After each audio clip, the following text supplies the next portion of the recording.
Indonesia adalah zona terlarang investasi. Itulah pernyataan tegas yang saya sampaikan di depan Dewan Direksi Goldman Sachs.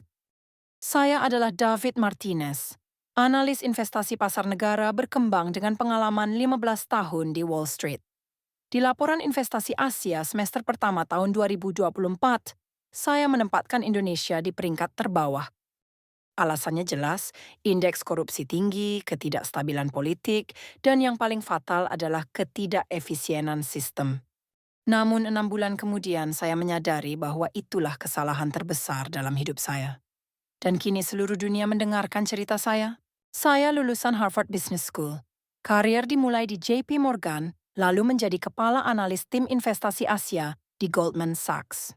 Keahlian saya adalah penilaian risiko negara berkembang, khususnya analisis pasar Asia Tenggara, di mana saya diakui sebagai yang terbaik di industri ini.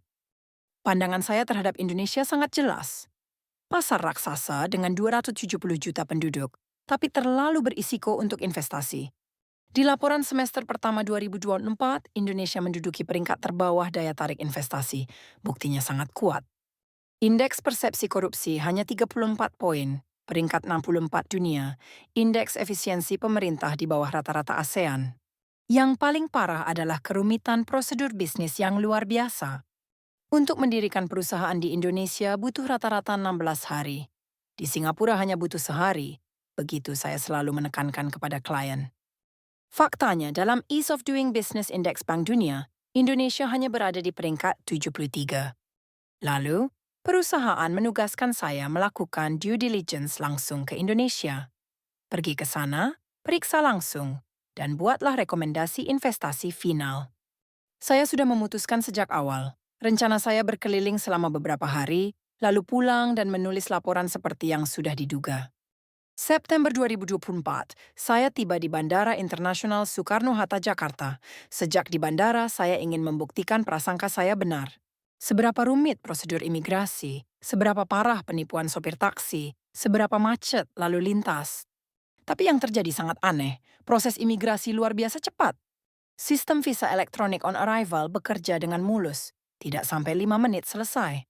Kereta bandara menuju pusat kota juga rapi. Kekacauan negara terbelakang yang saya bayangkan tidak ada di mana-mana. Sesampainya di hotel, saya berbincang dengan staf lokal. Mereka berkata sesuatu yang lebih mengejutkan. Pak, startup negara kami sekarang luar biasa, seperti Gojek dan Tokopedia. Perusahaan unicorn saja sudah beberapa. Dalam hati saya menertawakan, seberapa hebat sih startup Asia Tenggara. Tapi, rasa ingin tahu membuat saya mencari beberapa data. Hasilnya mengejutkan. Valuasi Gojek 10,5 miliar dolar, Tokopedia 7,5 miliar dolar. Ini bukan Indonesia yang saya kenal. Malam itu saya tidak bisa tidur. Apakah ada yang terlewat dari analisis saya? Apakah metodologi analisis yang saya bangun selama 15 tahun ada kesalahannya? Untuk pertama kalinya keraguan mulai muncul. Keesokan harinya saya mulai survei lapangan serius. Pertama mengunjungi Bursa Efek Jakarta. Saat keluar dari elevator saya tanpa sadar menyentuh dasi. Kebiasaan 15 tahun yang terbentuk. Dalam hati saya sudah berpikir, tempat ini pasti sama seperti bursa negara berkembang lainnya. Tapi saat Pak Wijaya, eksekutif bank investasi lokal, memberikan materi, tangan saya mulai bergetar halus. Tahun lalu ada 53 perusahaan IPO di negara kami. 70% diantaranya mencapai target dana 100% lebih. Performa perusahaan teknologi sangat menakjubkan. Saya langsung melakukan fact-check akses terminal Bloomberg untuk konfirmasi. Angka-angka itu membuat saya meragukan mata sendiri. Bursa Indonesia benar-benar naik 4,9% sepanjang 2023. Angka ini jauh lebih tinggi dari Thailand, 2,1%, atau Malaysia, 1,4%, yang saya klasifikasikan sebagai tempat investasi aman. Aneh. Menurut model saya hal ini tidak mungkin terjadi. Saat menggumam dalam hati, perasaan dingin muncul dari dada, seperti minum segelas air es. Yang lebih mengejutkan adalah skala net buying investor asing. Sepanjang 2023, masuk modal asing 18 triliun rupiah, sekitar 1,2 miliar dolar. Saya tanpa sadar mulai memutar pulpen, kebiasaan yang keluar saat stres. Pak David, apa Anda baik-baik saja? Wajah Anda agak... Mendengar Pak Wijaya, saya sadar dan melihat cermin. Wajah saya pucat pasi. Metodologi analisis yang saya bangun selama 15 tahun, jangan-jangan salah? Saat itu, kenangan masa lalu menyambar seperti kilat. Krisis keuangan 2008, ketika Lehman Brothers yang saya nilai aman runtuh dalam semalam. Hal-hal yang terlewat saat itu, kebenaran tersembunyi di balik angka, sepertinya muncul kembali di hadapan saya. Saat bertemu Bu Saraswati, Direktur Venture Capital lokal, saya semakin bingung. Dia alumni MBA MIT yang berkata, analis Amerika sering salah paham tentang negara kami. Prosedur yang terlihat rumit sebenarnya proses membangun konsensus berbagai stakeholder. Ini justru menciptakan lingkungan investasi yang lebih stabil jangka panjang. Mendengar itu, saya merasa jantung berdegup kencang, seperti elevator tiba-tiba jatuh bebas. Aku salah. Suara saya sempat bergetar, tapi saya berusaha menjaga ketenangan. Di dalam hati badai kebingungan berkecamuk. Ekosistem startup Indonesia total investasinya 3,5 miliar dolar pada 2023. Ini 60% dari total investasi startup Asia Tenggara. Malam itu di kamar hotel, saya duduk dengan tangan menutupi wajah. Keyakinan seumur hidup goyah hanya dalam sehari. Selama ini aku ngapain saja ya? Saya mulai meninjau ulang metodologi analisis sendiri. Pukul 4 dini hari, tidak bisa tidur, saya bangun dan menyalakan laptop. Apakah ada faktor penting yang terlewat? Nekat mendatangi Bank Indonesia. Dapat janji bertemu Dr. Dita Indra Ayu, Wakil Gubernur Bidang Ekonomi. Sebelum bertemu, dalam hati saya berpikir, paling hanya dengar jawaban birokratis biasa. Tapi saat dia memberikan materi pertama, saya merasa napas terhenti. Tingkat penetrasi pembayaran digital negara kami tahun lalu 87%. Angka ini lebih tinggi dari Jerman, 67%, atau Jepang, 72%. Ujung jari saya mulai dingin. Jerman dan Jepang adalah negara yang saya jadikan model negara maju. Selama pandemi COVID-19, lihat bagaimana kami mengelola ekonomi dengan stabil. Anda akan paham efisiensi sesungguhnya sistem kami. Saat mengecek data benar-benar mengejutkan. Penurunan PDB Indonesia 2020 hanya 2,7%, Amerika 3,49%, Uni Eropa yang selalu saya sebut sebagai contoh terbaik 5,9%. Saya tanpa sadar mulai mengetuk-ngetuk pulpen kemeja, kebiasaan saat saraf tegang. Ini tidak masuk akal, semua asumsi saya. Lebih mengejutkan lagi kecepatan pemulihan ekonomi 2021. Tumbuh 3,69% dan cepat pulih ke level pra-pandemi. Negara yang saya nilai tidak bisa pulih ini. Bagaimana bisa hal seperti ini terjadi? Suara saya bergetar. Keyakinan 15 tahun mulai retak. Dokter Dita tersenyum lembut sambil menjawab, kami punya budaya gotong royong. Individu, perusahaan, pemerintah saling mengalah dan bekerja sama saat krisis. Ini jadi fondasi kebijakan ekonomi kami. Saat itu sesuatu meledak dalam kepala saya, seperti bendungan yang lama tertutup jebol. Gotong royong, pelaku ekonomi rasional dalam teori ekonomi rela rugi secara sukarela. Saya mengulang semua teori ekonomi di kepala. Invisible Hand Adam Smith, Nash Equilibrium, Efficient Market Hypothesis. Semua mengajarkan mengejar kepentingan pribadi menghasilkan kepentingan sosial. Di sini terjadi hal sebaliknya. Contoh konkret. Bisa berikan contoh konkretnya? Suara saya serak. Awal pandemi, perusahaan besar secara sukarela mengusulkan pemotongan gaji karyawan, dimulai dari CEO. Bersamaan itu, pemerintah menaikkan tarif pajak perusahaan besar sementara untuk mendukung UKM. Yang mengejutkan, hampir tidak ada penolakan perusahaan. Dari dalam dada muncul sesuatu yang panas, itu perasaan malu. Selama ini saya atas nama efisiensi melewatkan berapa banyak hal. Krisis 2008, perusahaan Wall Street yang saya nilai aman runtuh sambil tetap ambil bonus. Sebaliknya di sini, saat krisis justru semakin bersatu. Saya diam-diam menunduk. Pertama kali kesombongan saya terasa memalukan. Hari kelima di Indonesia datang momen yang mengubah takdir hidup saya. Saat inspeksi kawasan industri Karawang, Jakarta Selatan. Pak Baski, pemandu lokal, mengajak saya ke pabrik Hyundai Indonesia. Jujur, saya tidak berharap banyak. Pasti pabrik perakitan biasa lagi. Teknologi dari Korea, di sini cuma kerja sederhana. Tapi sejak di pintu masuk, saya merasakan aura aneh. Beda dari pabrik Asia Tenggara lainnya yang pernah saya kunjungi. Ekspresi karyawan berbeda. Lebih fokus, lebih percaya diri. Pak Kim Seong Min, direktur pabrik, mengantar saya sambil berkata, Ioniq Lisa yang diproduksi di sini diekspor ke seluruh Asia Tenggara. Target produksi tahun ini 150.000 unit. 80% sudah tercapai. Berkeliling lini produksi, jantung saya mulai berdebar. Tingkat otomasi benar-benar menakjubkan. Lengan robot presisi seperti yang biasa dilihat di pabrik Jerman bergerak dengan alur sempurna. Tapi yang lebih mengejutkan adalah karyawan lokal. Seorang karyawan Indonesia sedang merakit sistem baterai mobil listrik yang rumit. Gerakan tangannya seperti pianis menyentuh tuts. Saya tanpa sadar berhenti melangkah. Karyawan itu pengalamannya berapa lama? Oh, Pak Sudi, 3 tahun lalu masih kerja di bengkel motor. Saat itu tubuh saya bergetar, seperti tersambar petir. Dalam 3 tahun bisa mencapai level seperti itu. Pak Kim melihat ekspresi kaget saya dan tersenyum. Awalnya kami juga ragu, tapi kemampuan belajar orang sini luar biasa, terutama kepekaan kerja tangan sangat bagus. Saya mendekati Pak Sudi dan bertanya, bagaimana bisa belajar secepat ini? Pak Sudi tersenyum malu-malu sambil menjawab dalam bahasa Inggris yang fasih mengejutkan. Awalnya memang susah sekali, tapi perusahaan mengajar dengan sistematis. Rekan kerja juga banyak membantu, dan saya bangga mobil buatan saya bisa jalan di mana saja di dunia. Melihat kebanggaan yang berkilau di matanya, dada saya terasa panas dan tenggorokan tersumbat. Orang yang selama 15 tahun saya kategorikan sebagai pekerja tidak terampil, berkata seperti ini. Saat Pak Kim menunjukkan data, saya semakin syok. Tahun lalu, produktivitas pabrik ini naik 12%. Defect rate 0,3%. Level tertinggi di antara pabrik Hyundai global. 90% lebih pencapaian ini berkat karyawan lokal. Tangan saya mencengkeram kertas sampai sedikit kusut. Kepala jadi kosong. Aku melewatkan apa saja.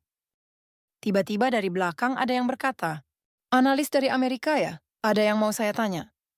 Menoleh, ternyata wanita Indonesia akhir 20-an. Bu Sita Dewi, supervisor tim quality control.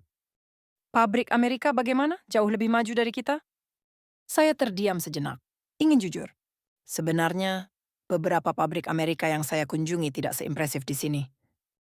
Bu Sita tertawa lebar. Benarkah kita bisa seperti Amerika suatu hari nanti?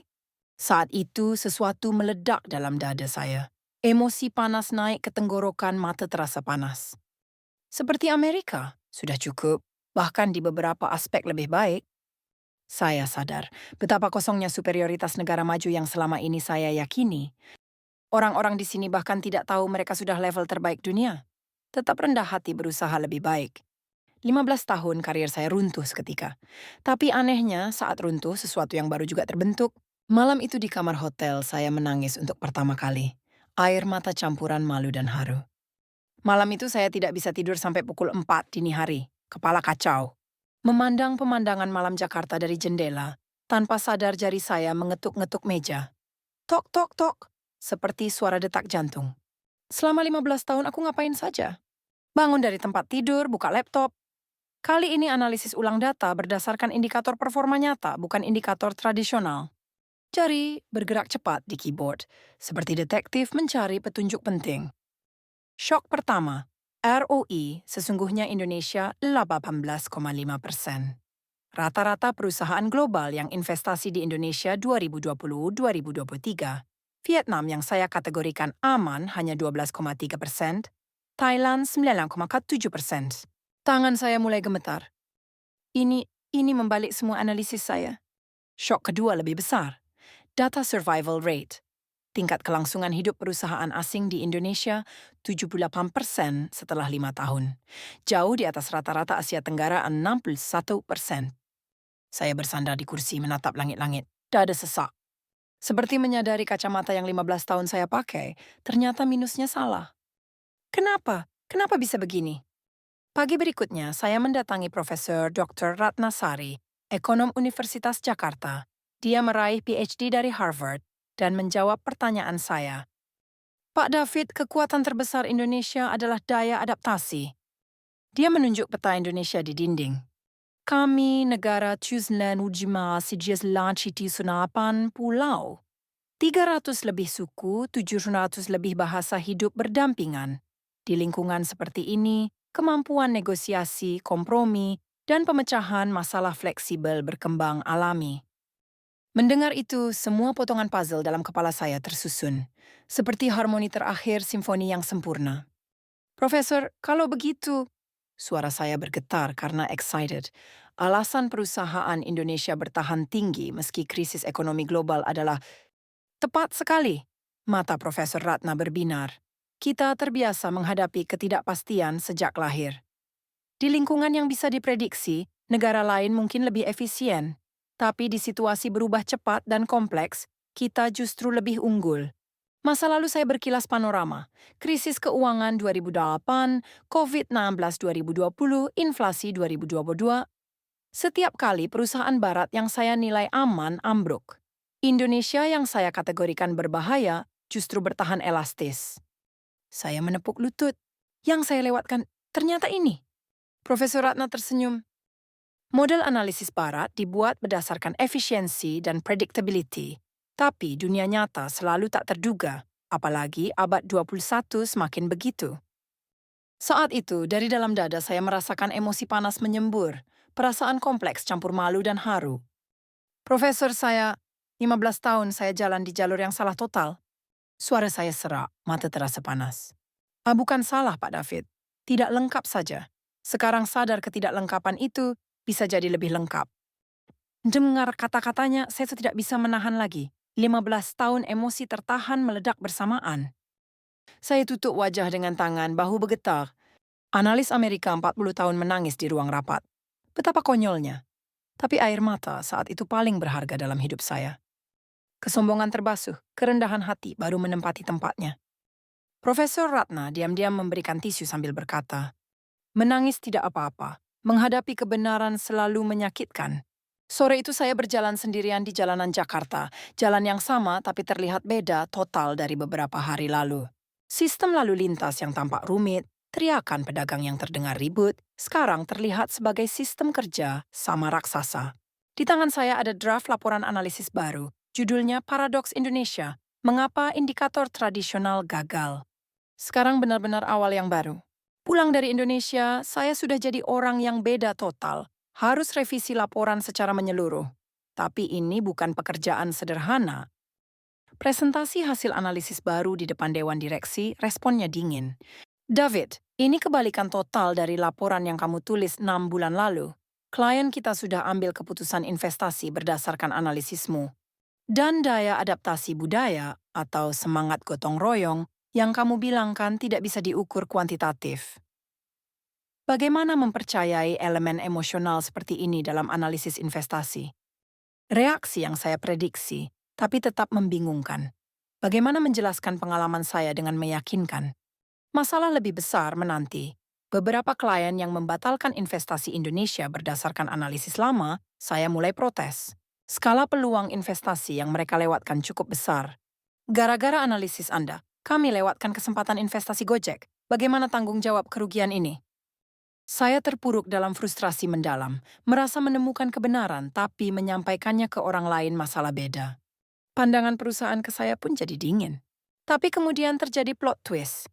Sedikit klien yang percaya analisis baru saya dan investasi ke Indonesia mulai meraup keuntungan menakjubkan. 6 bulan kemudian, situasi berubah total. Klien yang investasi Indonesia mengikuti metodologi analisis baru, saya rata-rata untung di atas 35%. Kasus paling dramatis adalah produsen Amerika.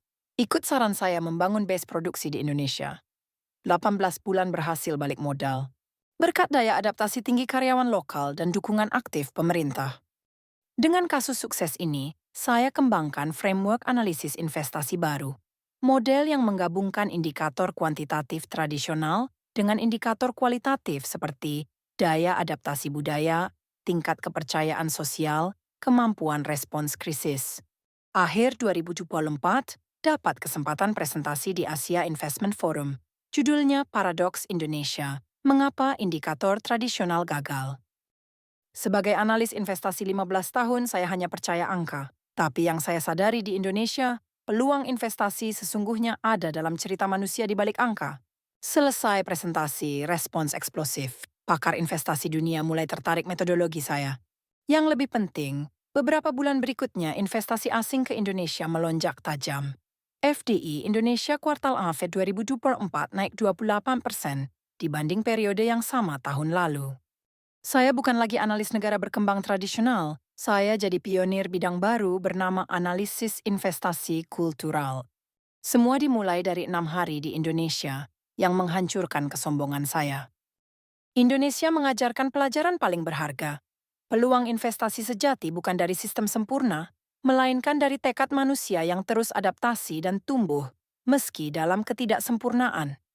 Sekarang saya nilai Indonesia bukan sebagai zona terlarang investasi, tapi standar baru masa depan investasi. Dan investor dunia mulai menemukan potensi sejati negara menakjubkan ini.